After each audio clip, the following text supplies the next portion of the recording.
Oi,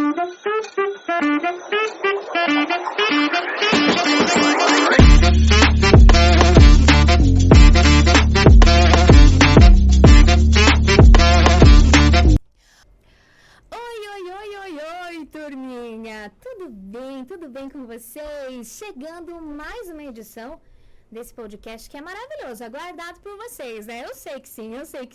Quero dar as boas-vindas, eu sou Lilian Donadelli. Ina Bueno. Jô Calhari. E esse é o meu, é o teu, é o nosso Bagurias!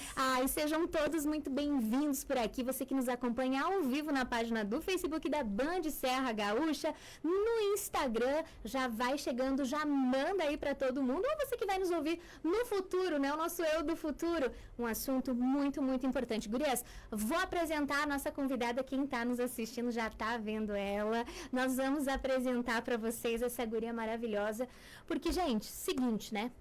Episódio de hoje é pra falar tudo e mais um pouco sobre TDAH, transtorno do déficit de atenção com hiperatividade.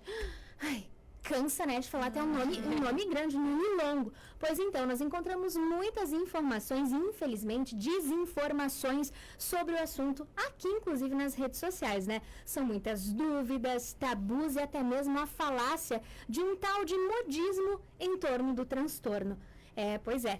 Então, nada melhor do que a gente ir direto ao ponto e conversar com uma profissional, com uma especialista e, mais do que isso, alguém que entende, alguém que sente e alguém que convive com o nosso TDAH. E eu quero apresentar para vocês, seja muito bem-vinda, ela que é psicóloga clínica com base teórica nas terapias cognitivas e comportamentais. Ela trabalha com temáticas de neurodesenvolvimento envolvendo TDAH até. Seja muito bem-vinda, Laura Wiesentheimer Quezini. Laurinha! Seja bem-vinda! Obrigada! Estou muito feliz de estar aqui com vocês, né? É sempre uma alegria muito grande quando eu sou convidada para falar sobre um tema que para mim tem muita relevância, né? Não só na prática clínica, mas também na vida pessoal. E sempre quando alguém quer contar sobre o TDAH, quer saber sobre o TDAH, eu acho importante porque, como a Lili comentou, existem muitos fatores rolando por aí que acabam sendo um desserviço para o nosso serviço, né? Que acaba sendo pontual. Às vezes eu brinco com os pacientes, é uma gotinha no oceano o que a gente faz aqui dentro e às vezes fora o que acontece acaba, né, trazendo um olhar preconceituoso, pejorativo em relação ao diagnóstico, em relação ao transtorno em si. Então eu estou aqui para trazer uma visão disso, que a gente possa tirar um pouco, né, dessas dúvidas que o pessoal acaba tendo. E Laura, antes de tudo, eu gostaria que tu contasse um pouquinho pra gente sobre a tua pessoa, porque no perfil do Instagram da Laura, eu sempre dou uma olhadinha no perfil do Instagram, né? Eu sempre dou uma olhadinha, porque tem algumas palavras-chave e lá na bio tem a descrição. E na tua descrição tá escrito assim, uma psi neurodivergente. Então eu gostaria que tu contasse pra gente, como assim neurodivergente? Conta quem é a Laura, hein? Bom, pessoal, então eu vou abrir para vocês. Eu tenho 2 diagnósticos, tá? Eu costumo contar na rede social que eu sou apenas TDAH, mas eu também sou autista, eu faço parte do espectro no nível 1. É algo que eu não costumo comentar justamente porque acaba tendo um preconceito ou uma visão do pessoal de que um autista não poderia ter uma vida bem-sucedida, não poderia ter casado, não poderia trabalhar. Então, isso também é uma ideia que eu já vinha há algum tempo pensando em que momento talvez eu trouxesse isso e contasse sobre. Acho que é bem oportuno. É importante que a gente entenda que as pessoas, independentemente dos seus diagnósticos, podem sim conseguir conquistar aquilo que desejam, podem ser felizes, podem ter um relacionamento, podem ter filhos, podem casar e assim por diante. E a minha ideia é trabalhar com essas temáticas, né, justamente que eu possa também me vincular com um público que convive com as mesmas dificuldades que eu e, através do estudo, também poder reforçar o quanto é importante a gente adquirir as ferramentas corretas e um tratamento baseado em evidências para que a gente melhore a nossa condição. Então é isso. Mas aí, como é que foi essa questão do autismo? Foi agora, tipo, desde sempre? Não, eu descobri o TDAH há 2 anos, eu rodei 9 vezes na autoescola. Tá, então assim, na época da escola, né, na infância, eu sempre fui uma criança que vou na terapia desde os 3 anos. porque eu tinha dificuldades para dormir, eu tinha problemas em relação à escola. Aham. Eu sempre fui vista como uma criança medrosa, ansiosa e um pouco angustiada, assim, com as coisas, né? Mas ninguém entendia ao certo por que eu me comportava dessa maneira, porque eu dava meus pulinhos e passava de ano, né? Mas sempre com o fator de ter que me esforçar muito mais, de ter que passar as noites fazendo o trabalho, com um nível de procrastinação bastante elevado. E conforme eu fui crescendo, eu fui ficando um pouco mais rebelde, assim, né? E as pessoas, é a da adolescência, se comporta assim, enfim, né? Aí, no começo do ano passado, eu tava numa supervisão de caso, de uma discussão, e um colega levou um caso, e o caso que ele contou parecia ser meu. Ele contou que a pessoa tinha o diagnóstico tanto de autismo quanto de TDAH, e aí eu pensei, parece um pouquinho, o que tá acontecendo? Onde é que eu me perdi aqui? Até porque existe um fator onde a gente se fala muito no autismo na infância, né? Aham. O autista parece que ele é só infantil. Depois que ele cresceu, ele não existe mais, né? E eu comecei daí, então, a pesquisar sobre isso. E quando eu fui perceber, na infância eu preenchia os critérios todos necessários. E na vida adulta, ainda mais, né? Só que conforme eu fui desenvolvendo habilidades, se a gente for olhar para a questão da intervenção do autismo, a padrão ouro é precoce. Então, a gente deveria começar estimulando desde bebê e ir fazendo com que a criança fosse adquirindo, né, os repertórios para lidar com isso, né? Eu fui na terapeuta desde os 3 anos, então eu também tive esse acesso, e na época, se a gente for olhar em 95, 96, os diagnósticos, eles não eram algo tão vistos, né? Por mais que o autismo... Não se falava, eu acho, muito. Ele apareceu, né, tipo, isso, cedo, né? né? Ele aparece cedo. Em 1911, mais ou menos, começam a falar. Só que tem uma pegada muito voltada para deficiência intelectual, para outros fatores. Entendi. Né? Aí olham para o autista, por exemplo, não verbal. Uhum. Essa questão de não olhar nos olhos, de não se Não comunicar, gostar de toque. não gostar de Algumas toque. texturas também. Isso aí, a dificuldade, então, assim, em relação à comunicação social. Então, todos esses fatores, eles são levados em consideração. E aí, um autista, por exemplo, de nível 1, ele é como se vivesse numa sociedade que é neurotípica, que não teria, né, fatores de neurodivergência, e ele se insere. Por quê? Porque ele aprende a imitar e modelar os comportamentos, Olha. né? Eu vejo a Juscelia se comportando de uma determinada maneira, eu me comporto também. Tu reproduz, basicamente. Isso aí, Entendi. sim. Né? E nas meninas é um pouco mais difícil o diagnóstico, porque a gente tem essa tendência a mascarar mais, tá? Do que os meninos, né? Então, assim, na infância, para se inserir nos grupos, para que o pessoal aceite, para que não sofra bullying, começa a ter um repertório que é esperado, né? Então, se a gente for olhar também para essa questão do feminino de forma geral, a gente está sempre tentando se inserir nos contextos, né? Sim. Sempre, o tempo todo. Então, por isso.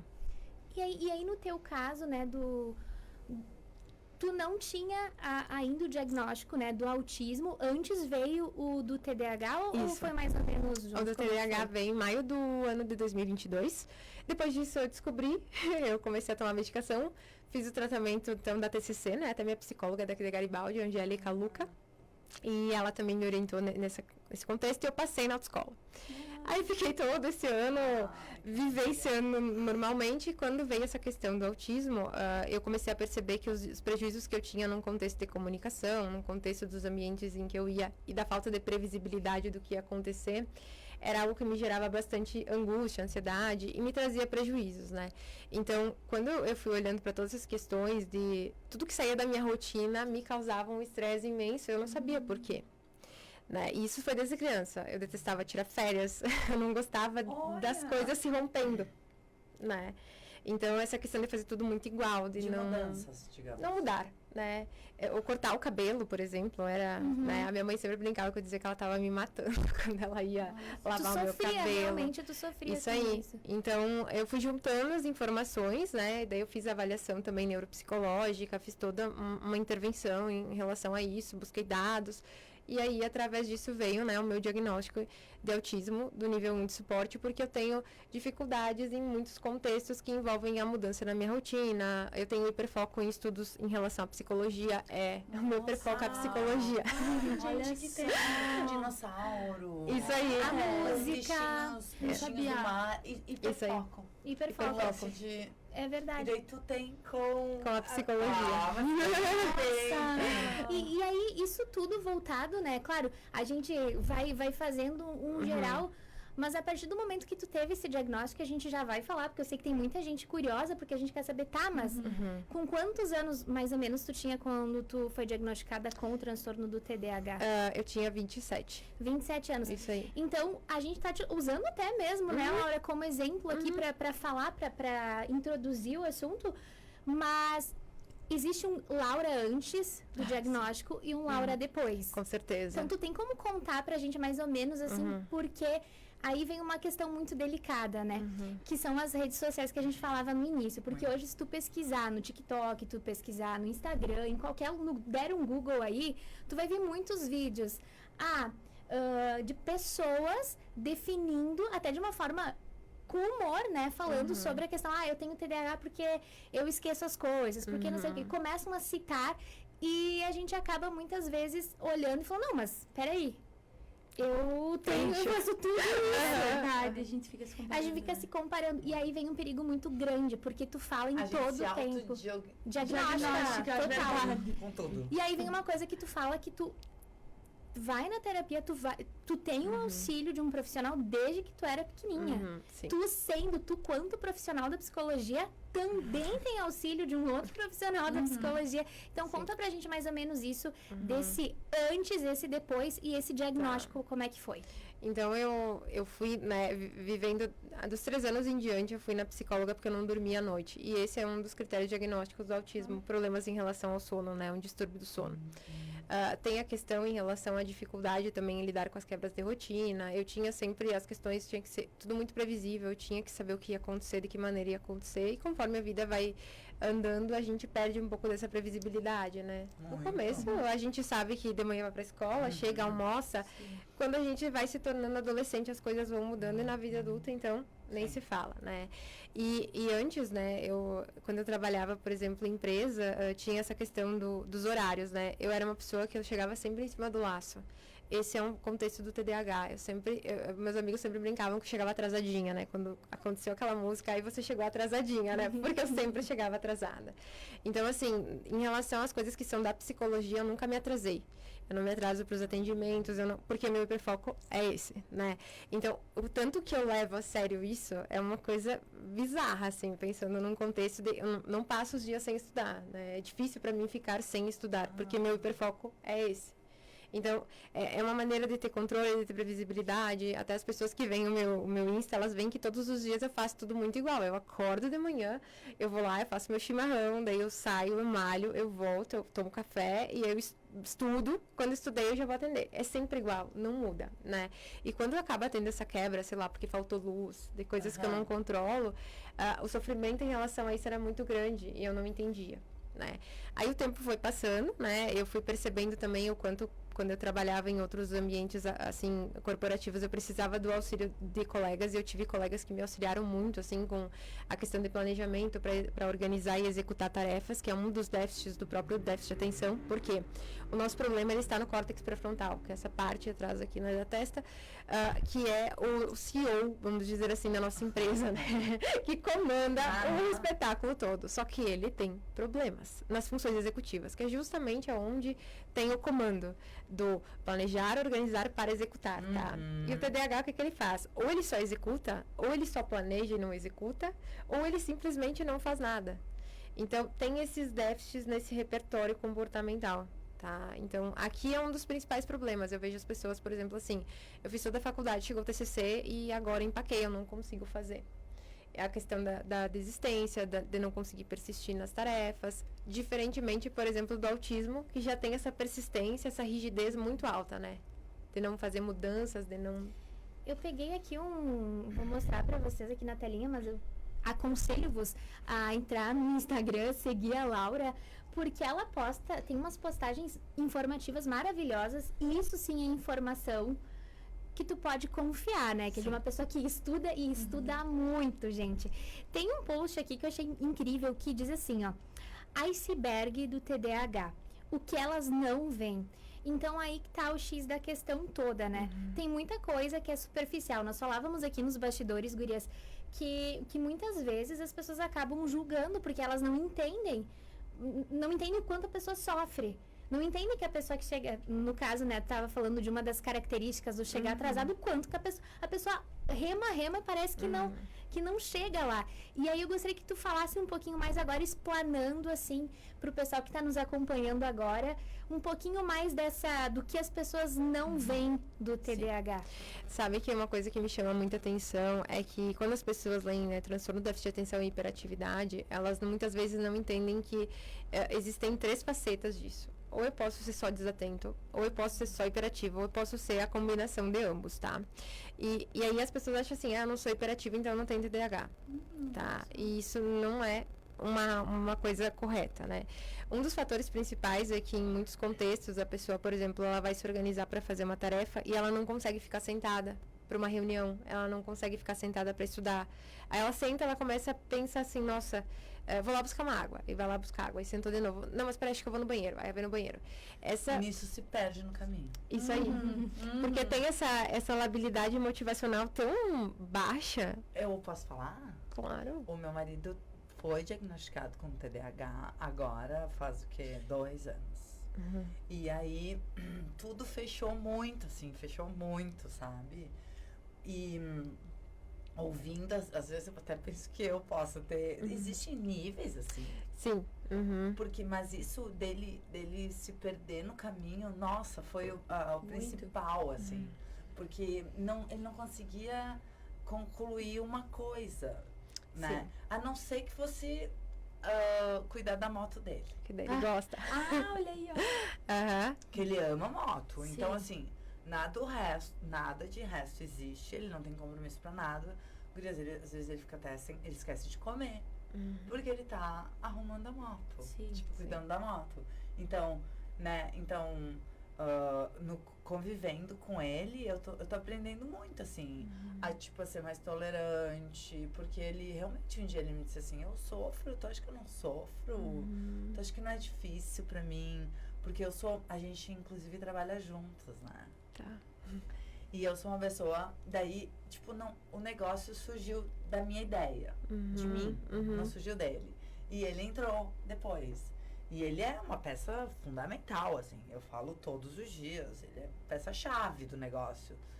E aí, mas aí, tu entendeu? Daí juntou vida pessoal, vida profissional. Tudo ao mesmo tempo. Tudo ao mesmo tempo. E faz quanto? Faz 2 anos Faz que ele uns 2 descobriu. anos. 2 anos que ele descobriu. Um ano e pouco. E o que ele tem feito algo? Tem um tratamento? Na verdade, o que aconteceu? Ele foi através de um psiquiatra e aí ele começou a tomar Ritalina. Tá. Mas ele é meio rebelde. Mas ele não, tipo, ele tomava, esquecia. Enfim. Os níveis, então. Sim. E aí não é que ele. Mas ele sofria, tu falou que ele disse que ele sofria. Sofre, gente. E aí aqui no iceberg que a Jo falou, né? A dificuldade em terminar o que começa, mas aí em compensação a procrastinação. É verdade. Né? Porque é muito difícil. É muito difícil. Tá, e aí que nem. Beleza, no caso do esposo da Jo, né? Ele notou essa... Porque tem pessoas que notam que tem alguma coisa errada, tipo, tem alguma coisa que não tá legal, eu preciso de ajuda e buscam. Mas tem muita gente que não busca ajuda e acha assim, eu sou assim, é meu estilo, né? E sabe o que isso, gurias?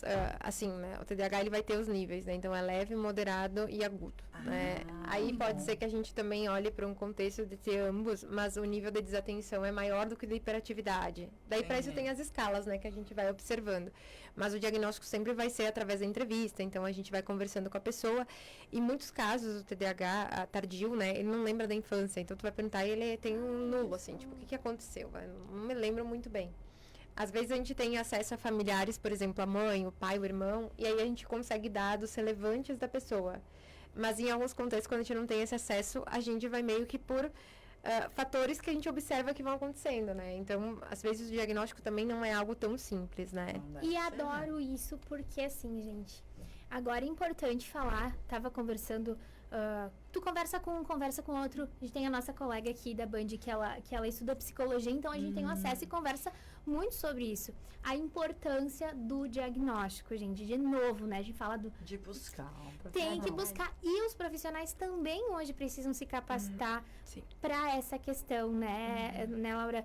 Conta um pouquinho pra gente como é que funciona esse diagnóstico. E Porque é, às olha só. vezes as pessoas acham que vão chegar no consultório e já vão sair com tu tem Sim. TDAH e deu. Mas Não. como é que é feito esse diagnóstico? Depois responde se é genético. Tá, vamos do começo. etapas. Vamos do começo. Olha só, uma coisa, gurias, que é bem importante, assim, o TDAH, a diferença, né? Esses dias eu até tava falando com a Lili sobre a diferença de ser doença e transtorno, né? Boa.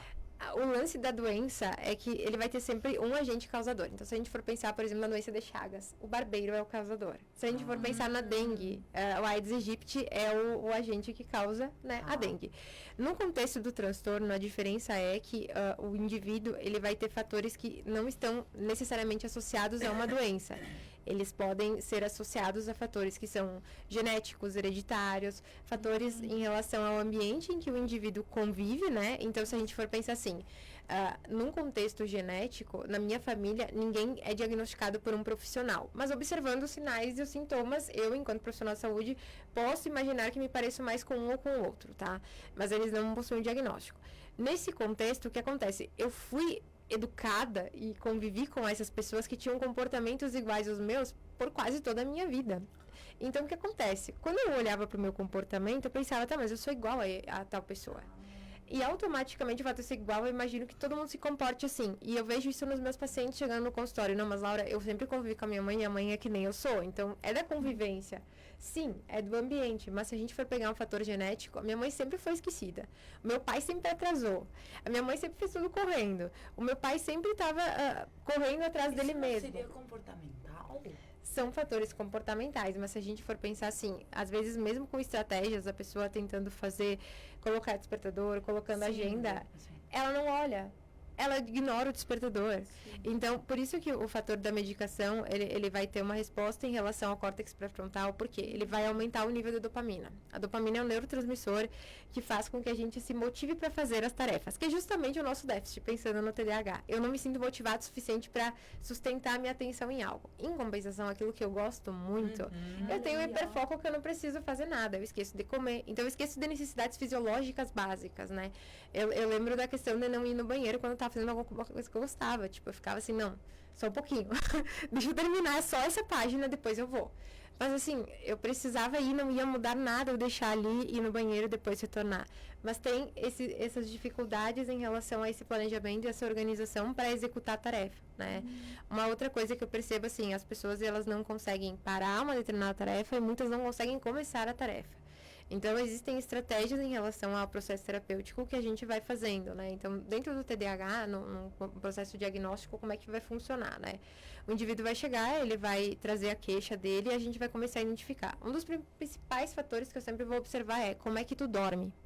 A maior parte das pessoas diz que dorme bem, né? Deitei e dormi que nem uma pedra, tá? Mas dormir como uma pedra é um dormir bem, tu acorda de manhã se sentindo como? Renovada ou cansada? Na maior parte das vezes as pessoas relatam assim, parece que um caminhão me atropelou, levantei e não sei como é que estou aqui. O Cris não dorme bem. Olha só. Né? Dificuldade pra... Olha, eu polindo. Dificuldade pra dormir. Não pega, tipo, acorda muito fácil, não dorme. E eu, assim... Sabe? Ele fala, não sei o que acontece contigo. Sonífero. Daí, Sim. enfim, né? Mas olha, então Sim. também tá atrelado. Tem esse fator do um sono. Sintoma, assim. É que assim, se a gente for pensar no sono, ele é um dos principais reguladores em relação ao contexto atencional, de memória, até porque a gente vai ter 4 estágios do sono, né? Então, eu sempre gosto de frisar isso e trazer para as pessoas. Reparem no sono de vocês. Se vocês passam o dia inteiro tomando café no dia seguinte, vocês não dormem bem. O sono não é reparador, né? Claro que a gente sabe que para quem tem filho pequeno e que acaba tendo esses fatores dessa espasticidade da criança levantar, tem que amamentar, tem que fazer... São coisas que vão acontecer, né? Mas assim, pensando num contexto onde a pessoa, ela deveria ter o sono redondo, né? Existe uma higiene do sono, onde ela é também qualitativa para que a pessoa acorde de manhã, se exponha à luz solar, e tem que ser uma luz solar num determinado horário, porque isso vai ativar um gene que se chama clock. Então, tem toda uma função cognitiva para que a pessoa tenha esse processo atencional acontecendo da maneira satisfatória, né? Então, às vezes, assim, a pessoa tá bocejando o dia inteiro, né? Eu vejo que um sintoma do TDAH é sonolência diurna. Eu passava o dia inteiro bocejando e era incontrolável para mim não bocejar. Né? E às vezes eu queria dizer pra pessoa, tipo, olha, o que tu tá falando não é que não faz sentido pra mim, não, eu só não consigo controlar o meu bocejo, coçar os olhos, então são sintomas em relação a isso, sabe? Isso não antes de receber o diagnóstico. Antes de receber o diagnóstico. Não dormia bem também. Eu deitava e dormia que nem uma pedra. Tá. Mas aí, ó, por isso é importante. Cada caso é um caso. Isso. Tanto é porque a gente fala, né, que dos transtornos, que transtorno não é doença, né, que nem a Laura tava falando, porque, né, a gente fica... Porque a gente, às vezes, tem uma ideia e pensa que é todo mundo igual, que o que vai ser pra mim vai ser pra ti, e aí que vem a confusão, porque não significa que porque tu tenha isso, significa que tu tenha TDAH. Pode ser que eu não tenha nada disso, mas eu tenha a outra predisposição e vai ser um pouquinho diferente. E aí que vem a questão do diagnóstico que eu falo, porque eu vi algumas coisas nas redes sociais, não sou profissional da psicologia, mas que eu achei, né, como assim? A partir do momento que tu vai buscar um profissional, tu vai fazer uma terapia, como a Laura tu falou, tu começa conhecendo quem que é o indivíduo, né? Sim. Eu não tenho como simplesmente preencher uma folha sem ter um conhecimento do indivíduo, porque eu trabalho se tu trabalha 24 horas por dia loucamente e bebe 2 térmicas de café, como é que tu vai querer? Não faz um exercício físico, tipo, não respira, não vive estressado. Sim. Né? E aí a gente vive naquela pilha, por isso até a Jo tinha falado, como eu tinha feito uma pergunta antes da gente começar o programa, a gente falou, espera pra depois. Acho que todo mundo tem um pouco de... Isso aí. Isso. E aí, todo mundo tem um pouco? Não, pessoal, não é todo mundo que tem um pouco. E isso é uma coisa que, assim, o pessoal chega pra mim e sempre fala, né, Laura, mas todo mundo é um pouco TDAH, né? Não, assim, se a gente for pensar num contexto dos critérios diagnósticos, em algum momento as pessoas podem esquecer uma chave quando vão sair de casa. Eu posso chegar atrasado em algum dia. Eu posso estar numa noite em que eu dormi mal e no outro dia eu não consegui prestar atenção nas atividades que eu tenho pra realizar. Eu posso ter esquecido de anotar na minha agenda que eu tenho uma reunião. Mas a diferença aqui vai estar na frequência e na intensidade que isso acontece, tá? Por exemplo, eu não esquecia de descer com a chave um dia, eu esquecia todos, e às vezes eu saía 3 vezes no dia, eu esquecia a chave as 3 vezes, eu chegava lá e pensava, não é possível que eu esqueci a chave. Então, assim, é o tanto que também isso vai causar prejuízo para a vida do indivíduo, né? Eu até brinquei com as gurias antes, né, que se fosse moda, todo mundo gostaria de usar. E só quem tem o TDAH sabe o quanto não é bom ter TDAH. Porque tem um nível de sofrimento que, enquanto a gente não tiver, né, tratado da forma correta, ele vai aparecer, e eu vejo que as pessoas que convivem conosco também sofrem, né? O meu esposo, eu vi o quanto ele sofreu durante todos esses anos que eu não fui diagnosticada. Vocês são casados há quanto tempo? Deixa eu pensar. 7 anos. Olha. Sim. Eu digo que ele foi guerreiro, assim, porque ele aguentou muito e ainda foi simpático, sabe? Porque é uma coisa, assim, bastante difícil, principalmente levando em consideração que eu tenho os 2, né, diagnósticos. Ele precisava repetir várias vezes para eu fazer as coisas, né? Tipo, tu falou que tu ia fazer tal coisa, né? Eu já tô indo. Eu já vou, só um pouquinho. E aí eu não ia, né? Então essa questão também de eu me programar e de repente aquela coisa assim, mudou, a janta não vai mais ser agora, a gente vai ter que ir mais cedo. Aquela angústia. Ai, gente, é muito mal. E exercício físico tive uma outra oportunidade que eu conversei com a Laura.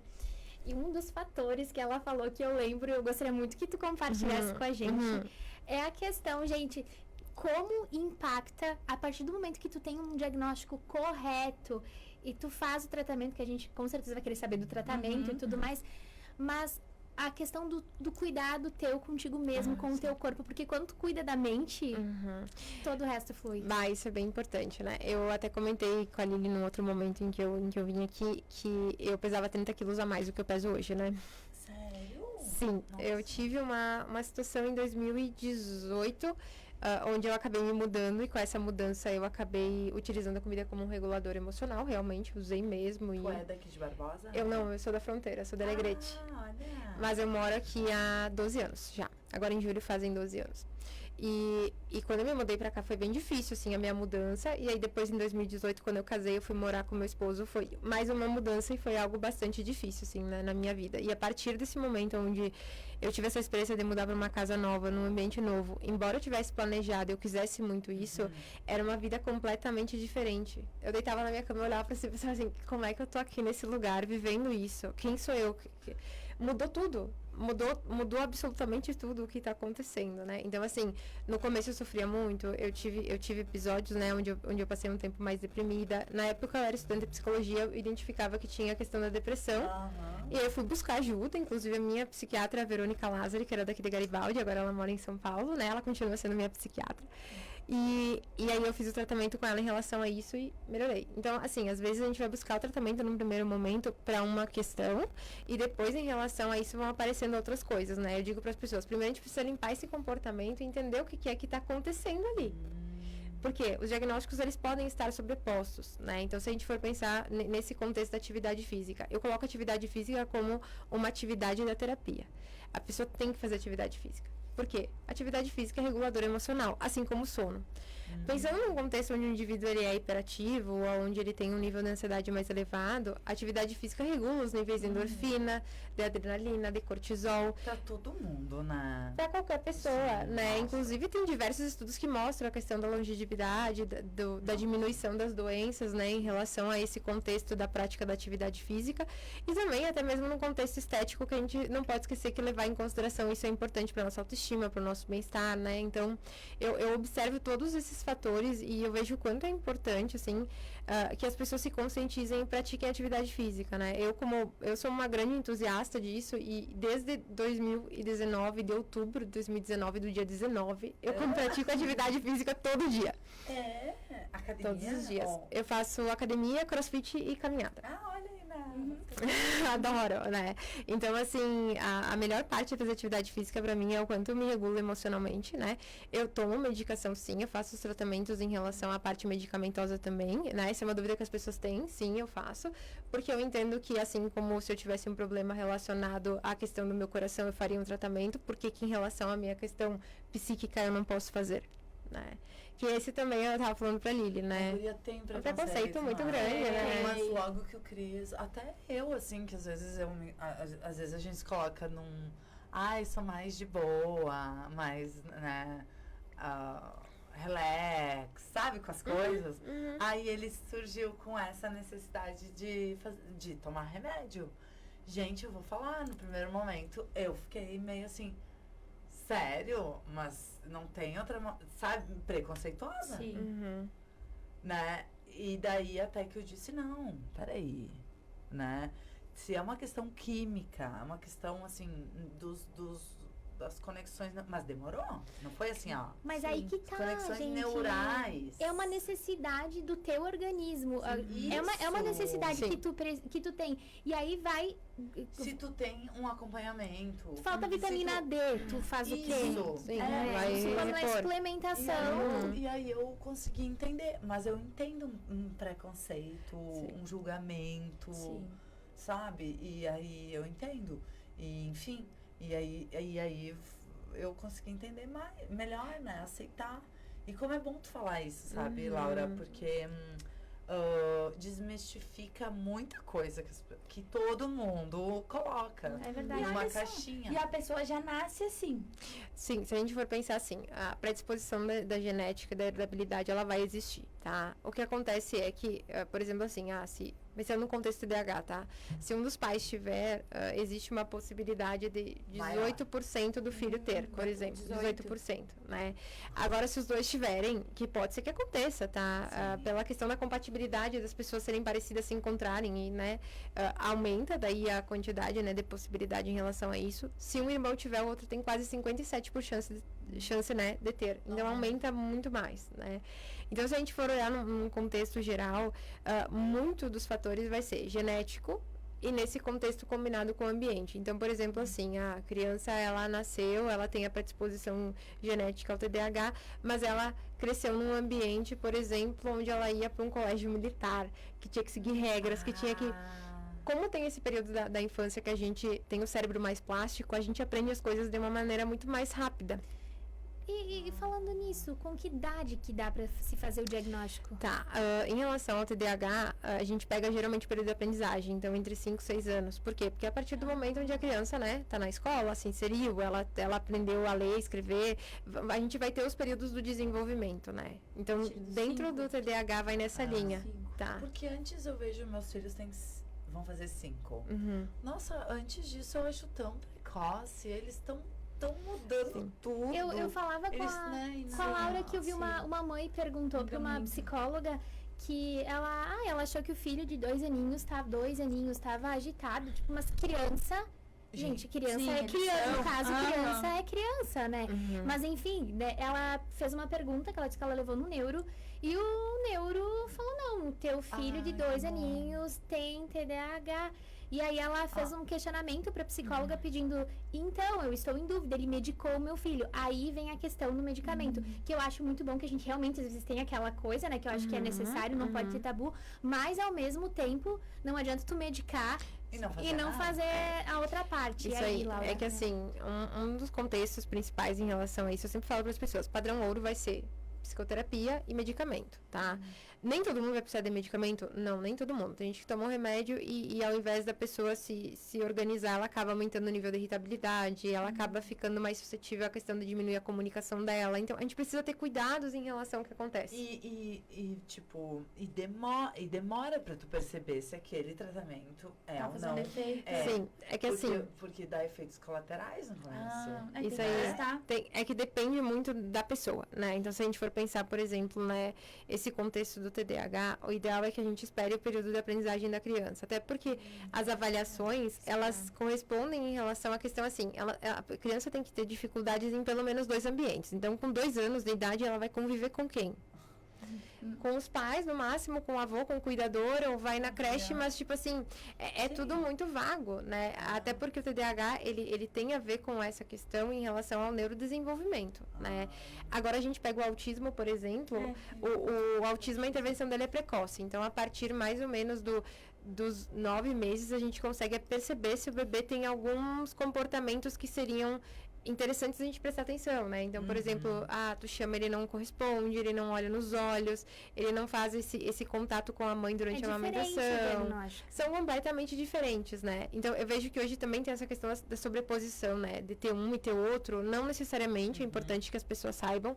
Hoje, as regras são, dentro da parte, né, psiquiátrica, que as comorbidades existam, então, quase sempre uma pessoa que tem TDAH, ela não vai ter só o TDAH, ela pode ter ansiedade, ela pode ter depressão, ela pode ter outras questões comórbidas, até porque quase sempre o TDAH traz prejuízos em relação à questão da comunicação, né? Como, por exemplo, aqui, eu tô falando de um assunto que eu gosto.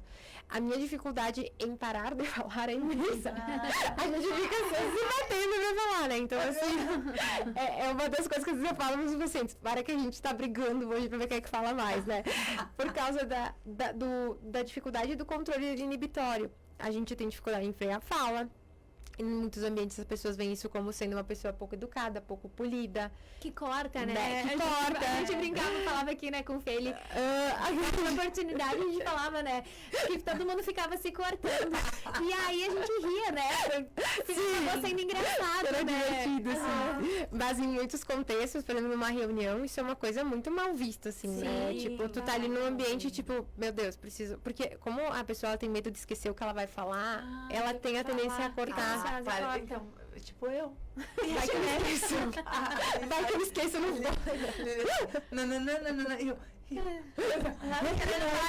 Não, mas daí é só porque meu hiperfoco também é meu trabalho. Eu nunca perco. Eu não perco. Aí eu vou, não tem problema. Eu deixo, eu volto. Mas em outros assuntos, como tá fora também, a gente vai pra Europa, pra Ásia, dois tempos. De hiperfoco, pessoas normais Pessoas normais. Sim. Também tem. É que assim, Às vezes eu acho qual é o meu trabalho. Sim, E no na trabalho tua- a gente também é narcisista, né? no trabalho. Mas acho que é diferente. é que assim, na verdade a gente pode gostar muito de algo, né? Às vezes a gente vai ter interesses que são específicos nossos, né? Sim. A gente pode gostar de algo de uma maneira específica, né? Eu gosto de cuidar do meu jardim. Eu gosto muito, todo dia eu vou lá, eu cultivo, eu cuido. Mas aqui no contexto do déficit de atenção, ele vai ter esse hiperfoco e algo que é repetitivo. Tá? Nem sempre talvez vai ter uma mudança em relação a isso. Talvez eu goste só da psicologia e eu goste disso para sempre. Talvez não mude, tá? Talvez eu tenha hiperfocos que vão durar, por exemplo, de mês em mês. Eu vou lá e compro livros para colorir. De repente eu decido que eu quero pescar. Eu vou lá e compro tudo numa pesca, de repente eu abandono. Nossa. Tá, assim, são coisas, gurias, que dependem. Sabe, é muito difícil falar de uma maneira geral, porque vai depender muito de cada caso. Tanto é que, como é que funciona, assim, num contexto de protocolo, né? A gente vai ter fatores que são inerentes ao indivíduo, como, por exemplo, assim, vamos organizar a rotina, vamos ter uma agenda, vamos cuidar do despertador para te lembrar das coisas que tem para fazer, colocar datas importantes para que tu te recorde, trabalhar a questão de relação com o cônjuge, caso tenha, né? Trabalhar a questão de vícios, pode ser em pornografia, em jogos, a questão até mesmo, né, em relação à questão da tecnologia, que hoje é algo muito importante dentro desse contexto, tá? Então, assim, é importante que a gente olhe que cada pessoa vai ter condições que vão ser individuais dentro daquele contexto. Como, por exemplo, pode ser que a pessoa tenha transtorno por uso de substância, que faça uso recreativo, né, de drogas, de álcool e de outras questões, né.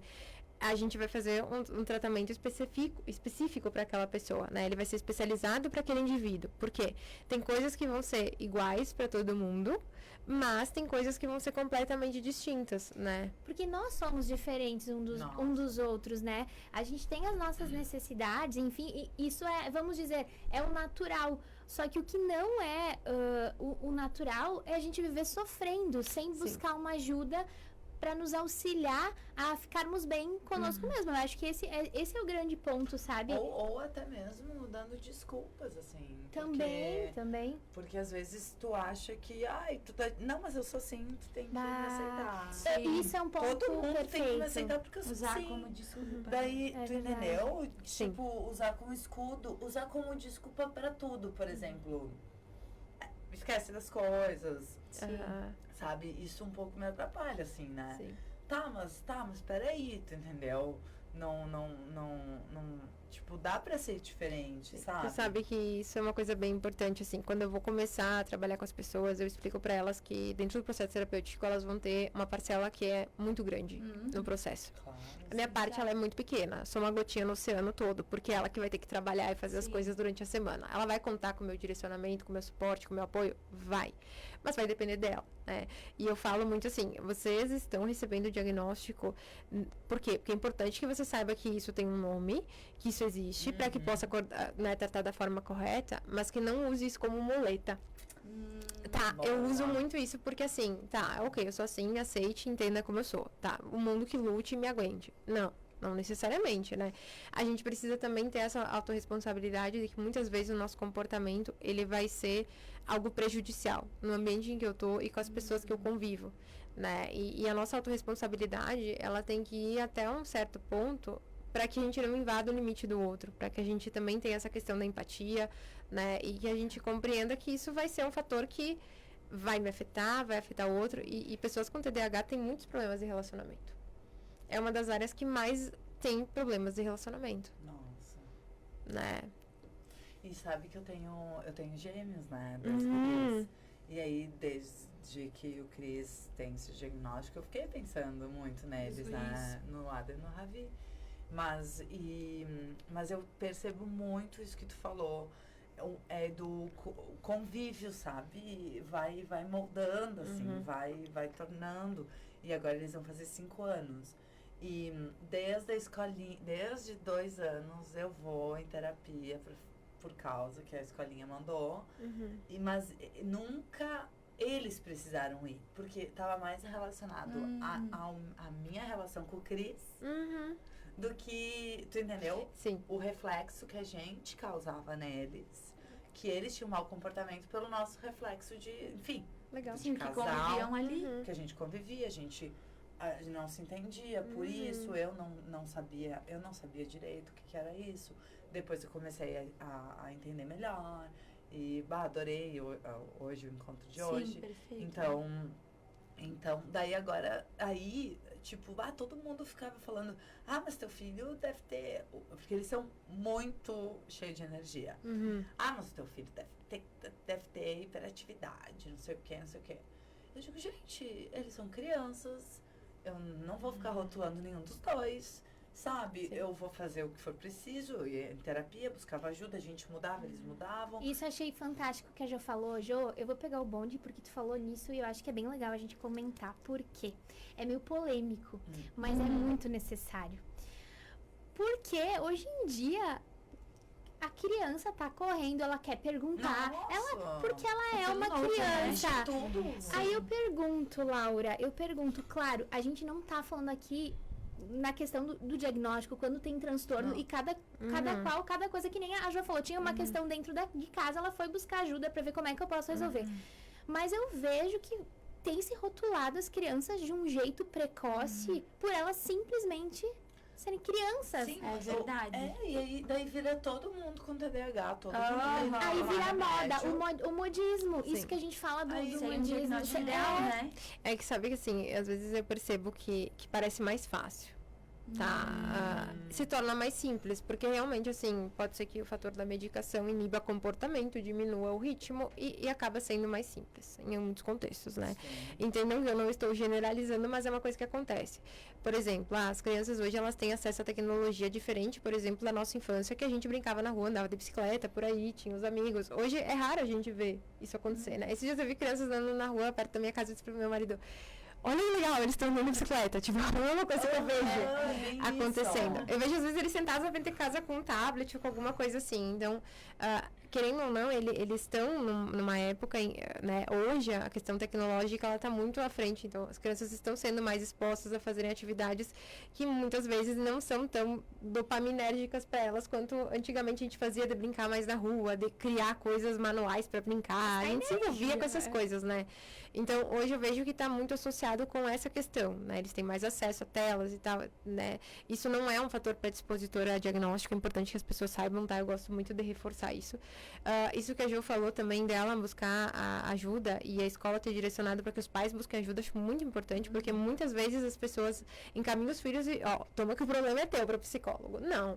O psicólogo, ele é alguém que vai dar o suporte, vai tentar auxiliar e muitas vezes ele vai entender que o comportamento da criança está sendo refletido pela base que ele tem em casa. E não adianta, é importante que a gente saiba disso. É isso. Se vocês olharem para nossa história, vejam o que vocês viam em casa na infância. De alguma maneira influenciava o comportamento de vocês. Então, assim, se a gente for pegar a criança, nem tudo é patologização. Né? Então, eu achei bem legal, assim, do início que tu trouxe, e um dos fatores antes, né, de diagnosticarem uma criança, talvez olhem para aquela criança e entendam que ela é uma pessoa. Tá, todo mundo olha às vezes pra criança. Eu não atendo criança porque a criança pra mim, ela tem um fator afetivo, assim. Eu ia na minha psicóloga e eu dizia pra ela, quando eu crescer eu quero ser que nem tu. Cá estou, né? Porque ela era alguém que acolhia, que dava suporte, mas toda vez que eu lembro, eu pensava no quanto eu sofria e no quanto eu não ia conseguir lidar com o sofrimento de alguém tão inocente. Né? Então, eu sei que tem outros profissionais que conseguem fazer isso e fazem isso com grande excelência, mas nem tudo é para todo mundo. E eu decidi que eu não ia atender crianças e nem no meu estágio eu atendi. Tipo assim, que eu não queria ter que me conectar com algo que talvez não fosse conseguir dar conta, né? Então, se a gente for observar nesse contexto, muitas vezes quem precisa buscar ajuda é realmente os pais. Por quê? Porque a criança, através de uma modulação de comportamento, a criança aprende imitando. Quantas vezes eles chegam e botam os sapatos da gente e querem imitar e repetem o que a gente está falando? Tu sabe que eu tenho um enteado, né, o filho do Alex, e que ele tem uns tiques, assim, uns tiquezinhos. E não sei se você já deve ter percebido, Jô, que ele faz um negocinho com a boca, com as mãos e tal. E toda vez que ele tá feliz, ele faz isso. Só que aí um dia uma prof do colégio falou, que ele tinha traços de autismo. Isso foi no ano passado. Acho que eu devo ter comentado contigo. E a gente começou, a gente nunca tinha pensado, a gente via ele fazendo aquilo, que bonitinho, olha que fofinho fazendo isso, ele tá muito feliz. E daí depois que ela falou isso, todo mundo começou, meu Deus, o Lorenzo é autista. todo mundo começou a pensar, até que marcaram o neuro e levaram ele já sofrendo. Nossa, ele é autista. E daí o neuro fez todos os testes e tal. E, tipo, ele riu, ele falou, jamais, ele não é. Ele só não tá sabendo expressar os sentimentos dele. E ele faz isso. E a gente começou a perceber que o Alex faz a mesma coisa. Sério? E o pai do Alex a mesma coisa. E o pai do Alex falou que até o nono fazia isso. Então, eles vão repetindo. Sim. Né? E ele falou, não, deixem ele ser feliz. Tipo, isso tá na cabeça de vocês. Que é algo estranho, sabe? Enfim, aí a gente começou a olhar pra isso. Que, cara, ele é uma criança, né? Ele tinha 3 anos. Ele não sabe expressar o que ele sente, né? E a gente vai rotulando a criança mesmo. E sabe que às vezes isso é bem importante, né? É um recorte, às vezes, né, gurias? Tipo assim, ele movimenta as mãos de um jeito diferente, tá? Mas não é só movimentar as mãos. É movimentar as mãos e isso ter um prejuízo em um determinado contexto e junto com outros sinais e sintomas ter prejuízo também, né? O que faz com que eu receba o diagnóstico desses 2 fatores? Eu preencho os critérios, eu entro numa escala onde eu tenho prejuízo significativo com isso e é onde eu preciso de apoio para me regular em muitas questões. Esse é o fator. Então, assim, às vezes a pessoa vai ter traços, mas aí ela não vai ter um prejuízo e talvez ela nem precise buscar ajuda em relação a isso, né? Então, o recado também, ele vai muito nessa linha de, se a pessoa percebe que ela sofre, se ela se identifica com os sinais e sintomas. Hoje tem em muitos lugares quais são os critérios em relação a isso. Os critérios, geralmente, que eu observo, eles estão dentro do que é o escopo mesmo, né? Esse fator da dificuldade de se comunicar, da dificuldade em relação à questão, né, de ter pouca tolerância à frustração, desse contexto, né, de não conseguir prestar atenção nas coisas, de achar tudo muito chato e repetitivo, só querer fazer o que gosta de fazer, o que não gosta não querer fazer, um nível de procrastinação elevado. Então, assim, é a gente prestar atenção em que circunstâncias que isso acontece e o quanto isso prejudica. Talvez a criança ali, fazendo isso de uma maneira explícita, de felicidade, está causando prejuízo em que ambiente, para quem, de que maneira.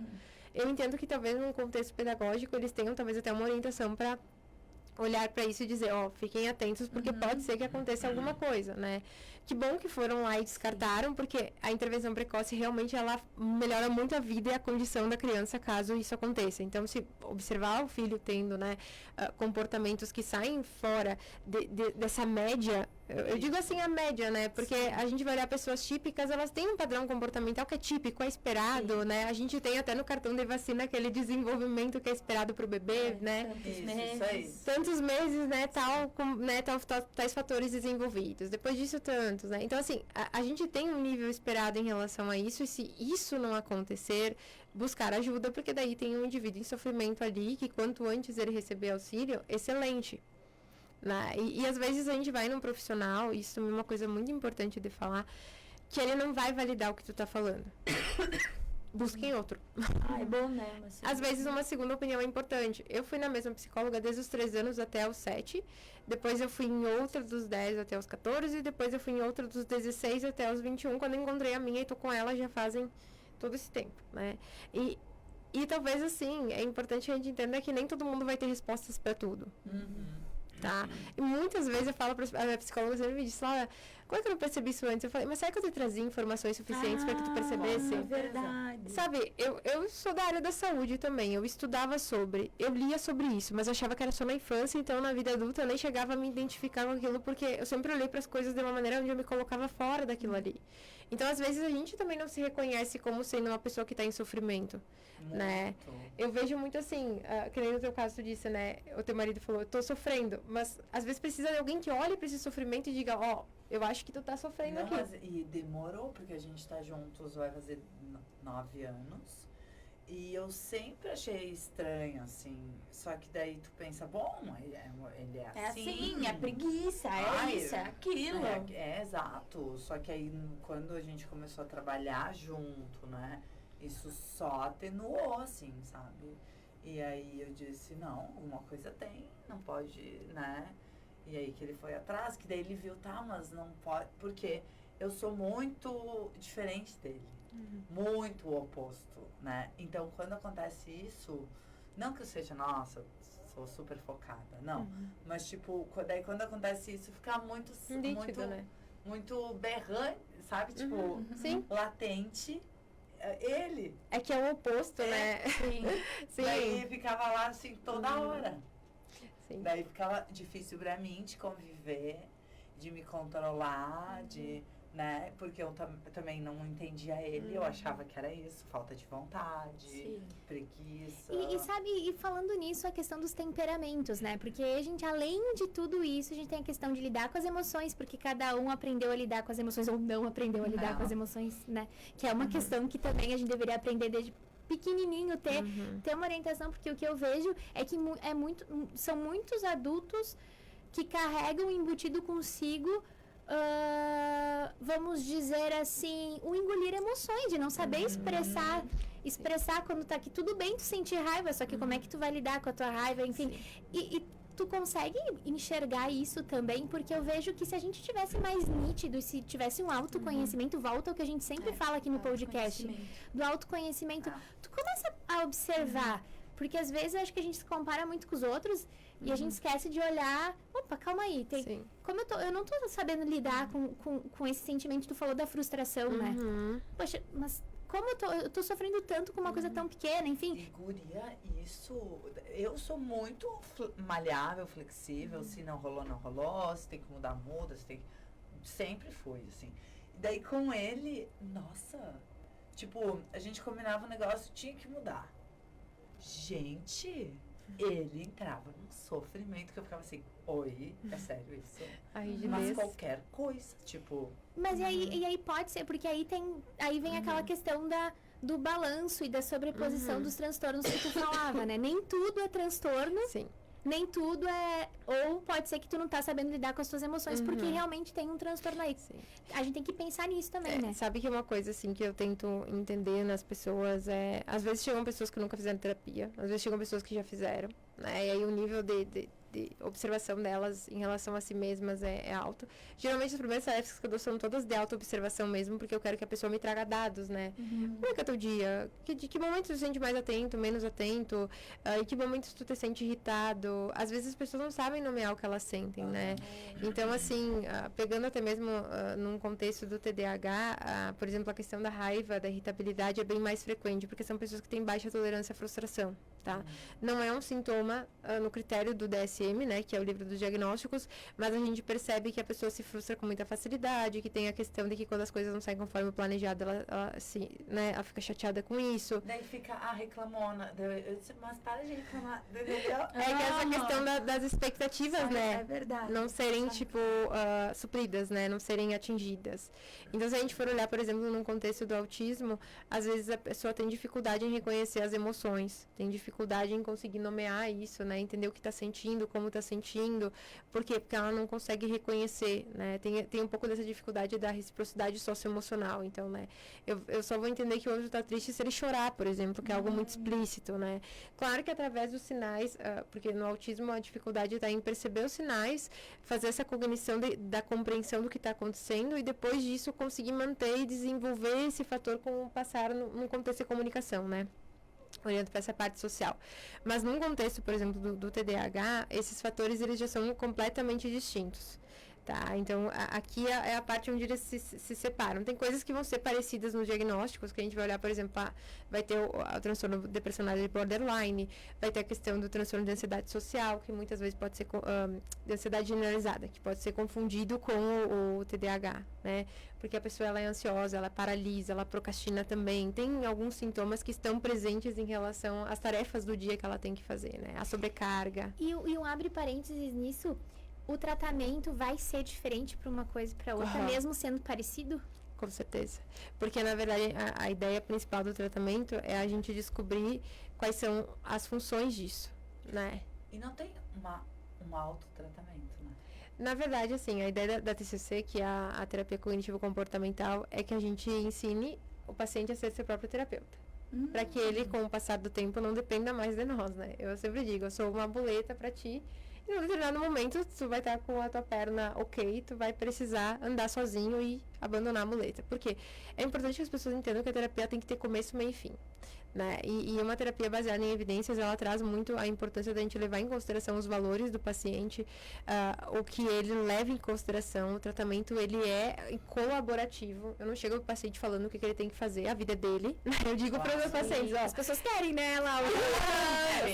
Bia. quem tem que viver isso, quem tem que passar por isso é tu, não sou eu que tô vivendo a tua vida. Então, né? Laura, eu quero ferramentas. Sim, as ferramentas elas vão existir, mas a gente vai construir elas juntos, né? Então, eu sempre trago muito esse contexto, assim, de que a terapia ela é uma construção. Então, essa ferramenta que a pessoa vai usando, são sempre questões que ela consegue se auto-aplicar, porque a gente precisa dessa repetição de forma, né, vamos dizer assim, cotidiana, né? Eu sempre digo para as pessoas, qual é o tratamento chave? É repetir para que a gente aprenda a fazer aquilo de uma maneira que se transforme em um hábito. Que enquanto a gente não repetir, não vai aprender, Mas né? e quando não consegue repetir?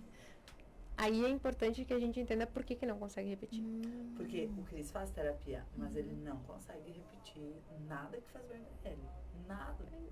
Daí Tipo, precisa ser almoçar, observado, tipo né? assim, respeitar o horário do almoço, ou fazer atividade física que faz bem, assim. A questão da dói. intencionalidade, porque eu vejo que às vezes a gente faz as coisas de novo, né? Claro, não falando do caso do esposo da Jo, mas necessariamente disso, mas que já tinham, que vocês tinham comentado, acho que a Jo comentou, né, de usar como desculpa, que às vezes a gente acaba deixando, né, por conta de eu tenho um problema, eu sou assim, eu sou ansioso, então, cara, eu vou enfiar o pé na jaca hoje porque eu mereço, porque eu, né, não, é porque tu tá descontando a comida, tipo, eu vejo que a gente às vezes não se torna intencional, porque de novo, né, tu falou que não é uma doença. Não é uma doença. Então, a partir do momento que eu sei que eu fui diagnosticado e eu sei o que eu tenho, por exemplo, beleza, eu tenho uma questão, sei lá, tenho ansiedade. Bom, eu sei que se eu fizer isso, isso e isso, eu vou ficar mais ansioso. Eu já tenho eu tenho Sim. o poder, o conhecimento para tornar isso intencional e saber que se eu for por esse caminho, eu vou estar repetindo. E aí, como é que... se tu sabe, tu tem a ferramenta e tu não usa, não é o remédio que vai te ajudar, não vai a psicóloga. É a autorresponsabilidade, né, que tu falou. Sim, mas aí aqui tem uma coisa bem importante, gurias. Né? Assim, às vezes a pessoa, ela não vai ter reservas cognitivas suficientes para dar conta disso. E aí faz Tá. como?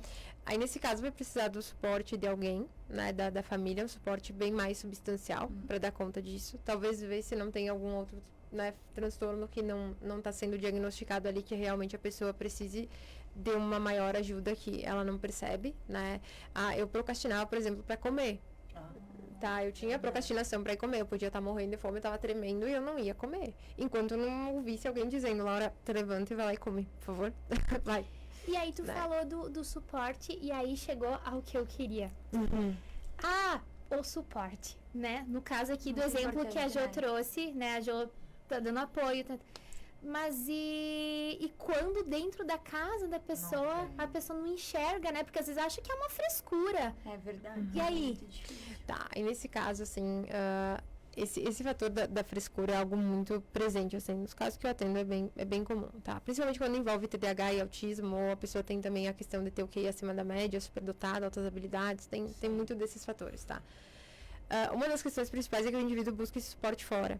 Então, a gente sabe que tem terapeuta ocupacional, tem a questão do psicopedagogo em muitos contextos. Então, tem diversas pessoas que eu acabo introduzindo esse contexto multidisciplinar para as dificuldades que eles têm, né? Então, levando em consideração essas dificuldades, a gente vai pegar profissionais que possam auxiliar com essas demandas, né? Então, talvez as pessoas vão estar um pouquinho mais presentes, né, para dar esse apoio substancial, por exemplo, a terapeuta ocupacional, né, para dar esse suporte durante as atividades, o que precisa ser realizado, né, ter alguém que dê esse, de certa forma, esse apoio para que a pessoa realize ou que facilite as ações dela, porque muitas vezes eu vejo que num contexto de DH, a pessoa acha muito burocrático fazer determinadas atividades, né, nossa, eu vou ter que me levantar, eu vou ter que ir lá cozinhar, eu vou ter que, eu já não vou. Tudo, Jo. Eu já não vou ficar aqui, tá? Mas eu tô com fome, tá? Mas é tão, às vezes é uma dicotomia tão grande entre estar com fome, mas não levantar e é uma coisa assim que realmente quem vive é um sofrimento muito grande para a pessoa, né? E claro que quem tá fora vai dizer assim, sim, é só levantar lá e comer. Então tá entendendo o verdade. sofrimento. Mas tem o... Depois tu fala da dopamina. Sim. É que assim, se a gente for olhar num contexto, né, o que é a dopamina, então, é o neurotransmissor que é responsável pela nossa motivação em fazer as atividades, tá? Como o TDAH tem déficit em relação a isso, ele não mantém sustentada a atenção para fazer uma determinada atividade, ao menos que aquilo seja algo muito dopaminérgico, tá? Então, vou falar sobre psicologia, não preciso estar medicada para falar sobre isso porque eu gosto. Mas o que pode acontecer é que eu perco o raciocínio, que eu esqueço o que eu estava falando, que eu interrompa as pessoas com mais frequência, mas não necessariamente eu vou ter as dificuldades que eu teria ao longo do dia para fazer, por exemplo, uma nota fiscal ou uma tarefa que exige, por exemplo, de mim organização financeira, que é uma coisa que eu não gosto de fazer, tá? Então, a diferença vai estar basicamente no quê? A dopamina, ela vai existir, eu vou fazer a atividade e eu vou sustentar minha atenção a ponto de não me levantar dali 5 minutos depois para fazer uma outra coisa porque eu já enjoei. Essa é a diferença, tá? Então, assim, a dopamina, se a gente for pensar no contexto da motivação, a motivação é eu ter um motivo para me comportar. Na maior parte das vezes, a pessoa, às vezes, ela não tem um motivo real para se comportar ou um motivo que faça sentido dentro dos valores dela para fazer aquilo. Então, ela não vai, ela não faz. Dentro do contexto do TDAH, tem uma outra questão que a gente tem que levar em consideração, que é essa cegueira temporal. Eu não tenho percepção do tempo, por isso que eu me atraso. Aí eu tô aqui falando, eu não sei se passou 10 minutos, se passou 1 hora. Gurias, um dia, Não sei. olha só o que rolou. Eu tava trabalhando e eu precisava sair do trabalho pra ir, enfim, num outro lugar também de trabalho. E daí, só que nisso eu tava, tipo, cobrindo o intervalo do Cris. A gente tava no atendimento ali da Lavi. E eu disse, lindo, e era o horário do almoço. E eu tentando sempre ser aquele suporte, disse, lindo, vai ali almoçar que eu te espero, porque depois eu tenho coisa pra fazer. Então daí eu disse, eu te espero, vai tranquilo. Era um restaurante na frente. Gurias, você não sabe o que aconteceu. Nunca mais voltou. Cara, ele não voltava, 20 minutos, 30 minutos. Eu disse, eu não vou fazer nada, vai saber, né? Eu quero deixar ele almoçando. Aí eu liguei, 45 minutos depois. Liguei. Lindo, e aí, assim, tu tá vindo? Qual restaurante tu foi? Daí ele simplesmente entrou pela porta. Eu falei, onde é que tu tava? Ah, tu acredita que eu tava aqui conversando com o cara? Ele não foi almoçar. Ele não conseguiu ir até o almoço. Sim. E ele não almoçou. Eu falei, tá, então, eu sinto muito, eu tenho que ir. Mas eu fiquei chocada que ele não entendeu o tempo. Sim. E a necessidade. Tu entendeu? E foi bem assim. E eu fiquei muito chocada naquela hora. Sim. Eu fiquei brava, irritada. Mas depois eu disse, cara, realmente é um lance difícil. Sim, porque para as coisas que são agradáveis, o tempo a gente não consegue mensurar ele da maneira correta, né? Daí, a conversa tava tão boa, ele é tão legal. Eu nem faço ideia do que falaram. Mas tipo, Rolou o papo ali e ficaram conversando. uns 40 minutos. Sim. E isso é uma coisa que eu vejo que acontece muito assim, por exemplo, né? Trabalha no mundo corporativo, por exemplo, né? Aí vai embora, encontra alguém no corredor e não consegue ir embora. Porque não consegue finalizar, né, a conversa. Então as pessoas se atrasam. Eu lembro muito do meu marido, eu dizia pra ele, tu vem me buscar, eu vou sair no horário. Eu nunca saio no horário. Às vezes o último paciente que eu tinha, eu demorava mais meia hora com ele, porque eu tava conversando uma coisa que era legal, eu não vi o tempo passar e não ia embora. Aí depois eu comecei a botar despertador e comecei a me dar conta também que eu tinha essa necessidade, né? Mas são muitas coisas que a gente não percebe. Não percebe. Então tem essa dificuldade na percepção, porque a atenção ela não se sustenta naquilo. Ela vai pro foco. Então o foco é a conversa, não é o tempo. Né? Não é aquela questão da pessoa que fica ali cuidando do relógio para ver realmente o que está acontecendo, né? Aí, claro, daí ele tá quase virando uma terapia aqui, né? Meu. Mas ele, pra se defender, daí ele agredia isso. Porque eu tenho horário, aí me chamava de controladora, de general, sabe? Mas tipo... Sim, pra ti é o teu normal. Mas eu respeito o horário que tem que comer, que tem que botar os guris, os hábitos, as higienes, o lance de viver. Sim. Eu respeito. E aí eu era vista assim, daí eu falei, não, peraí, eu não sou assim, sabe? Isso é o normal. E a rotina é algo muito importante, né? sim. Dentro a ferramenta, tipo, do tratamento, às vezes as pessoas dizem pra mim, Laura, eu não quero ter rotina. Eu falo, olha, é muito difícil a gente trabalhar com a questão de organização, planejamento e execução sem ter uma rotina, né? Se a gente for pensar o dia a dia, ele vai acontecer, mas a rotina é o fato de a gente conseguir executar as coisas de uma maneira semelhante dia após dia para que a gente desenvolva hábitos e repertórios para isso. Né? Se de alguma maneira eu percebo que assim os horários não combinam para mim em relação às coisas que eu tenho que fazer, eu tenho que criar estratégias para que eu não perca tanto tempo. ou para que eu seja alertada em relação ao tempo, ou para que alguém me lembre do tempo, para que o meu celular desperte. Então, sabe, é ter o tempo inteiro não é fácil, estratégias que te ajudem. Mas aí que tá o interessante disso tudo que a gente tá falando, porque beleza, né? A pessoa foi diagnosticada, tá buscando ajuda, fui no teu consultório, tu falou das ferramentas, vamos construir ferramentas. Se tu é uma pessoa que se atrasa, vamos construir uma forma para te criar novos hábitos, para te... Porque também exige, sim, da gente um pouquinho do esforço do indivíduo também, né? É importante a gente não tirar... Acho que essa palavra da autorresponsabilidade, ela é muito forte nesses momentos, muito forte e muito importante nesses momentos que a gente vive. Porque hoje em dia é muito fácil tu tirar a tua responsabilidade de campo, né? Sim. E jogar pra tudo. Independente de qualquer coisa, tu tem que ter a autorresponsabilidade. Mas eu acho que isso demora, sabe? Né? Mas se não começar... Eu acho. Na vida adulta, essa... a gente tem mais dificuldade em conseguir mudar algo, né? Eu sempre digo para as pessoas, vamos pensar assim, que idade tu tem? Eu tenho 39 anos, então tu passou 39 anos da tua vida se comportando de uma determinada maneira, né? Então, modificar isso do dia para noite é uma tarefa impossível. Claro. Só que a gente precisa trabalhar com essa questão, eu sempre trago para os pacientes de que maneira, né? Tu tá aqui na terapia, é um investimento, o que tu tá fazendo aqui vai depender muito do que tu vai fazer fora daqui. Então, assim, quando eu te dou tarefas para serem feitas, é importante que talvez tu traga para mim que tu tá tendo dificuldades naquilo que tu tá tendo para que eu possa te ajudar a gente a adequar isso. Mas o processo terapêutico, ele não vai funcionar se tu estiver vindo por causa da tua esposa, ou por causa do teu irmão, ou por causa da tua mãe, do teu pai. Não, o motivo que tu precisa estar aqui é o fato de tu entender a importância disso. Porque senão o indivíduo não vai estar motivado para fazer o que precisa ser feito, porque ele acha que não faz sentido aquilo ali. Então, eu sempre trabalho muito com a questão de, você está na terapia por quê? Eu estou na terapia por mim. Ok, e o que nós vamos fazer com isso? Nós vamos fazer a questão de organizar o que é importante. Mas por que é importante organizar isso? Porque eu tenho prejuízos com o trabalho, eu tenho prejuízos com a minha esposa. Daí, eu vou trabalhando com a pessoa, entendendo a fundo o que faz com que ela esteja ali, por ela mesma. Que às vezes ela não enxergou, nem ela enxergou, porque Exatamente. Ela tá aí ainda, né? E tem muitos contextos que a gente vai perceber que a pessoa vai dizer assim, não, eu vim aqui por causa do meu relacionamento, eu tô aqui porque ela me pediu pra vir e eu não tô com a menor vontade de mudar. Então não faz sentido você estar nesse ambiente. É difícil falar isso porque daí parece que o psicólogo não quer atender, mas para que a gente atenda alguém, essa pessoa deve querer ser atendida. E que bom que as pessoas acham que elas estão se abrindo mais para isso, sim. né? E conversando, olha isso que a gente tá É bem fazendo. importante, é bem importante. E até, quando a gente fala, né, do TDAH, porque muitas vezes eu já ouvi, a gente às vezes... não sei o que. Não, devo ter TDAH. Não, essa pessoa fala, não, certo que tem. Então, a gente acaba usando muitas vezes sem entender. Eu acho que, sabe o que é uma questão social grande no âmbito geral? A gente normaliza o que não deveria ser normalizado e a gente problematiza o que não deveria ser problematizado. Eu acho que a gente tem E hoje em dia não tá dando importância para aquilo que tem que ser dada importância. Tem que ser dada importância. Então, é bem os pingos nos is, sabe?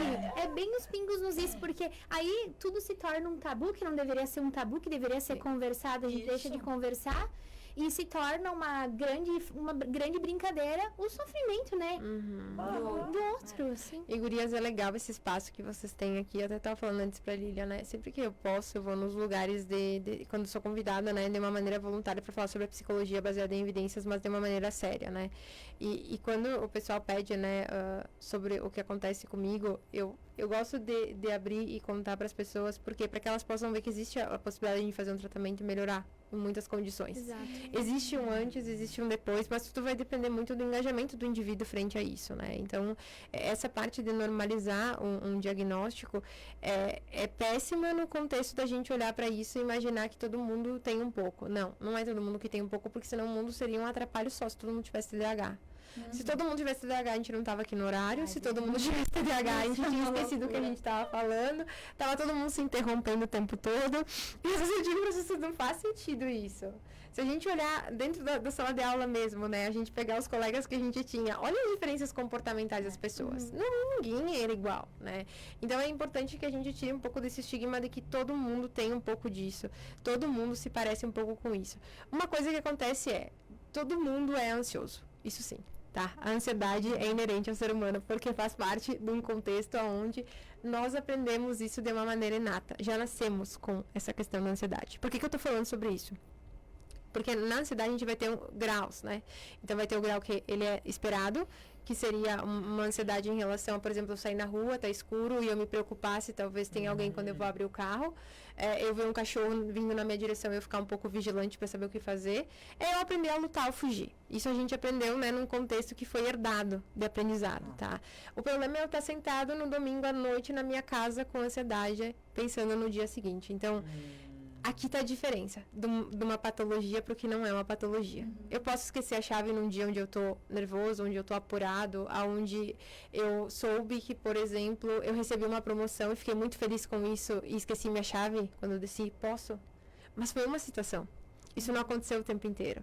Então, a diferença está no quanto a gente olha para as questões e percebe a frequência e a intensidade delas e o prejuízo que a gente vai ter com isso. Tá? Então, eu acho que o recado principal é que as pessoas entendam que a partir do momento onde elas têm prejuízo, elas sofrem com aquilo e aquilo acontece repetidas vezes e as pessoas alertam ela de que aquilo está acontecendo. Outra pessoa está sofrendo. É importante que busque ajuda, né? Então, assim, a empatia também aqui, quando o outro percebe que tu tá sofrendo e ele diz para te buscar ajuda, é um fator importante para que tu busque. É alguém que gosta de ti, alguém que quer ver o teu bem, que, Exatamente. né? E Está sabe te o que cuidando. aconteceu? Eu participei de uma palestra de gastronomia por causa do Jantar das Estrelas e veio um influenciador daquele que tem no ZH Destemperados. São duas pessoas. Um é uma mulher, que eu esqueci o nome, e outra é o cara, que eu também esqueci o nome. E aí ele veio falar sobre um tópico lá e ele se apresentou falando, então, falou o nome, formado em Direito, e ele falou, eu tenho TDAH. Cara, foi na apresentação dele. Ele falou que ele tem TDAH.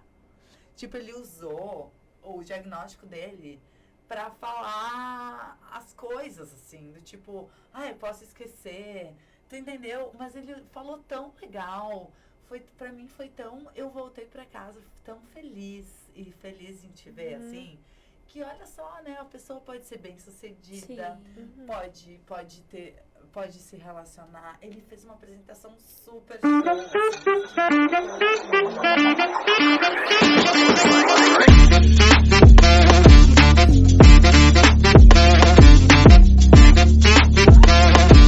Então, isso é bom. Isso foi demais, assim. Sabe demais. que isso diminui, né, a ansiedade, né? Eu gosto muito do livro que é A Coragem de Ser Imperfeito, da Brené Brown, que ela fala, né, do quanto a gente expor as nossas vulnerabilidades num determinado ambiente nos ajuda a sentir menos vergonha daquilo, né? Então, quando eu tô num lugar e eu possivelmente posso esquecer o que eu tô falando, avisar as pessoas que eu tenho TDAH que isso pode acontecer, faz com que isso não aconteça, porque as pessoas já estão preparadas para caso isso acontecer. Né? Então, assim, são ferramentas que a gente usa, né? Os meus pacientes dizem assim, perdi o raciocínio. Daí eu digo pra eles, segue o baile, continua. Não, mas Laura, eu perdi o raciocínio. Mas tudo bem, não vamos ficar nisso, porque o nível da ansiedade eleva e a pessoa, ela perde o fio da meada, ela não consegue voltar. Na escola, eu lembro daquela situação do dar o branco, e aí começa a chorar e não sai mais nada e não fala. Por quê? Porque todo mundo se foca nisso. Se foca na perda, no que tá dando de errado, no que não tá fluindo bem, né? E eu vejo que nem, por exemplo, quando eu tenho um papo que é mais informal, pra mim é muito mais tranquilo do que quando é uma palestra que eu vou dar. Porque a palestra tá todo mundo ali tenso, parece, né? Esperando que tu fale, que tu diga, que tu traga informações. Então, assim, é diferente uma troca do que quando tem alguém ali te olhando. Então, a ideia principal desses fatores de quando a gente se sente mais angustiado num lugar é falar sobre isso. Né? Pode ser que isso aconteça. Foi super legal. Sério. Legal. E que bom que as pessoas contam. Eu acho bem... Eu até botei na minha bio isso. Eu mudei faz, acho que uns 2 meses que eu mudei. Eu já tenho o diagnóstico do autismo, vai fazer 1 ano também. E eu só mudei agora. E eu contei... Os meus pacientes que sabiam são os que têm o diagnóstico do autismo. O restante também não sabia, porque é algo que não tem motivo para saber, né? Mas é uma coisa que, eu, por conta dessa questão do preconceito, do que pode ser que aconteça em relação a isso, né, das pessoas acabarem não interpretando bem a situação e acharem que isso pode ser um fator pejorativo, né, tá trazendo isso, mas se fosse, não estaria nessa condição, tu não iria, aconteceu uma situação comigo em relação a uma questão de saúde, que a pessoa me disse que eu não era autista porque eu tava com a câmera ligada. Eu pensei, tipo, para aí. Como assim? Tipo, então a gente não pode retirar um recorte daquilo ali. A pessoa não sabe da minha história. Ela falou comigo 4 minutos e me trouxe que eu não podia ser. Essa questão do respeito à minha história, vamos lá, né? Aí começa por aí. E a gente tá quase na reta final aqui, mas eu gostaria de falar que eu acho importante, gente, que muito mais do que informar, agora a gente tá em Abril Azul, a gente tá falando sobre a conscientização do autismo, né? Hoje, esse programa tá sendo exibido dia 3 de abril de 2024, mas ontem, né, dia 2 de abril, a gente falava sobre o Dia Mundial de Conscientização do Autismo, e eu vi uma frase muito interessante, não vou falar ela de forma, né, como ali, mas como eu entendi, que não adianta só a gente informar, a gente tem que educar. Então, a gente tá falando em quebras de paradigmas mesmo, de tabus, porque, de novo, eu sou diferente da Ina, que é diferente da Laura, que é diferente da Jo, que é diferente da Maria, que é diferente do José. E cada um tem seus pontos altos, seus pontos que se destacam, seus pontos de dificuldade, seus pontos de luta, seus pontos de facilidade. E quem um é mais que o outro, né? Pra dizer eu sou melhor ou eu pondero mais, isso é puro egocentrismo de muitas vezes de olhar para o próprio umbigo e não ter a empatia e a sensibilidade de compreender que o que faz a gente ser o que a gente é a nossa cor, né? São as nossas diversidades. Então eu acho que transtornos, ou seja, que a gente falava aqui, né, do TDAH, ou seja, autismo, ou seja, ansiedade, enfim, e tantas outras questões que a gente vai conversando e trazendo, não é um limitante, né? Bem pelo contrário. Porque eu acho que, sabe o que eu tava aqui pensando enquanto a Laura falava? Cara, que absurdo! A gente ter que tratar como, nossa, até o próprio chefe que tu falou dos destemperados, ele ter que falar... Gente, desculpa, porque se eu tenho TDAH, é muito bonito, mas ao mesmo tempo, por quê? Eu tenho que... Não, isso não é um limitante, isso é um transtorno que eu tenho e que eu estou, enfim, trabalhando com isso, como tantos outros têm, escondido e ninguém sabe. E nem eles mesmos, às vezes, sabem e estão sofrendo. Então, ao mesmo tempo que é muito bom, é de se pensar. É de se pensar, porque não precisaria estar sendo dito se não houvesse preconceito. Sim, né? É verdade. Isso que tu falou é bem importante, assim, né? Eu vejo o quanto as pessoas têm que se justificar nos ambientes para conseguirem estar da maneira como elas estão, né? E até ontem, né, em relação a essa questão do Abril Azul, o quanto às vezes as pessoas são inseridas no ambiente, elas não são inclusas, né? Então, eu vejo o sofrimento, assim, da maior parte dos indivíduos por não se encaixar, por não entender o que acontece, por não se entenderem.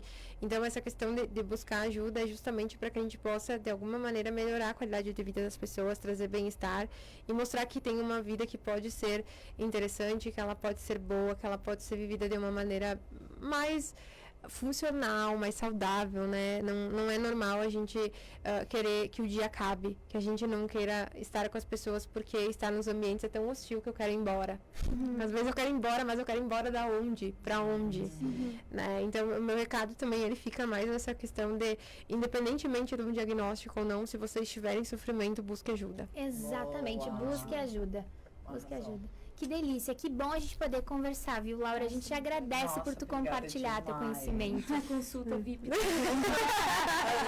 Quem tá nos assistindo e quer conhecer mais, Laura, passa o teu Instagram pro pessoal correr, já te seguir, quem não te segue ainda. Pessoal, é @LauraWisentainer-PC, né, PS no final, e podem me seguir, se tiverem dúvidas, se ficarem, né, com alguma questão que não consegui responder aqui hoje, podem mandar lá, será um prazer para mim responder, é muito bom sempre para mim poder falar sobre esses temas, falar sobre a psicologia, levar isso de uma maneira séria, ética, em ambientes onde as pessoas também estão dispostas a escutarem isso de uma maneira, né, baseada em evidências, né, isso que eu tô falando não é coisas que eu acho, são estudos que falam sobre isso, eu não fiz esse estudo baseado na minha pessoa, né, então é importante que vocês entendam que tudo que a gente trouxe aqui, tratou aqui, a gente está falando de estudos que foram feitos com milhares e milhares de pessoas e estudos que são validados, né? E fica muito claro aqui, né, gente, que tudo depende.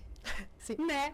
Assim, ó, tudo depende. Então, tu tem alguma dúvida, tu fala, nossa, eu sinto isso, busca ajuda de um profissional, chama a Laura, enfim, busca um profissional, porque tudo nessa vida sinto muito e lamento dizer, mas depende, né? E sobre todas as coisas que haja respeito, que eu acho que isso é fundamental para que o mundo viva em harmonia. Respeite o ser diferente de ti, se respeite também, entenda os seus limites, né? E o Bagurias está de portas abertas pra gente falar de tudo isso e mais um pouco. É verdade. Que bom, Gurias, eu amei. Amei estar com vocês, foi muito bom. Nossa. Ai, desculpa aí que eu falei muito. Eu falei pro Cris que era o assunto. Ele se prepara. Ele ficou bem animado. Ele disse, que legal que vocês vão falar sobre isso. E sabe que essa frase eu vi de muita gente. Que legal que vocês vão falar sobre isso. Eu pensei, será que ele tá escutando? Ele não é pra eu falar, mas ele sabe. Que bom que vocês estão falando sobre isso. Ou seja, né, as pessoas estão sedentas por informação concisa, por informação científica, por informação de verdade. E aqui no Bagurias é assim, a gente traz isso pra vocês, do nosso coração para vocês, mas sobretudo com especialistas, com pessoas, porque a gente fala, conta as nossas histórias, compartilha, mas a gente tá aqui pra... A gente tá pedindo pra especialista. A gente é curiosa. A gente é muito curiosa. Jo, e falando nisso, a gente tem que agradecer as nossas amigas patrocinadoras. Sim, Esmalte Family, né? A doutora Raquel Fitarelli, a Leci Mombach, que é Maitê moda feminina, e a Graziela Benini, que é fisioterapeuta pélvica. As nossas patrocinadoras, um beijo gigantesco para elas, que fazem, né, tudo Graças isso acontecer. a Graças a elas, um beijão para elas. E também a gente já te convida a ficar ligadaça aqui no nosso Bagurias, porque o nosso próximo episódio tem luta, ouviu, Josué? A gente vai falar sobre defesa pessoal, um assunto bem pertinente, né, pro que a gente está vivendo agora. E vai ser com a Tati e a Eliade da Esmalte. Muito bem, as gurias que, enfim, lutam, competem e ensinam, né? Ensinam muito, ensinam legal. Eu falo dentro do tatame e fora também. Dentro e fora do tatame, a gente tá bem curioso também para receber as gurias. Meninas lindas, tá na hora de dizer adiós, hasta la vista, baby. Laurinha, um beijo, viu? Beijão, eu que agradeço a vocês, adorei esse nosso encontro. Ai, foi maravilhoso. Me convidem sempre que quiserem. Beleza, tá anotado, tá anotado. E a gente, claro, vai te convidar pra fazer aquele nosso tchau final do Bagurias juntas, né? Porque aqui é um coro de uma só voz. Gente, muito obrigada pela audiência, você que nos acompanhou aqui no Instagram da Band Serra Gaúcha, no Facebook, ou que vai nos acompanhar no futuro. Ai, obrigada pela companhia. Esse é o meu, esse é o teu, esse é o nosso Bagurias! E até a próxima. Tchau, tchau!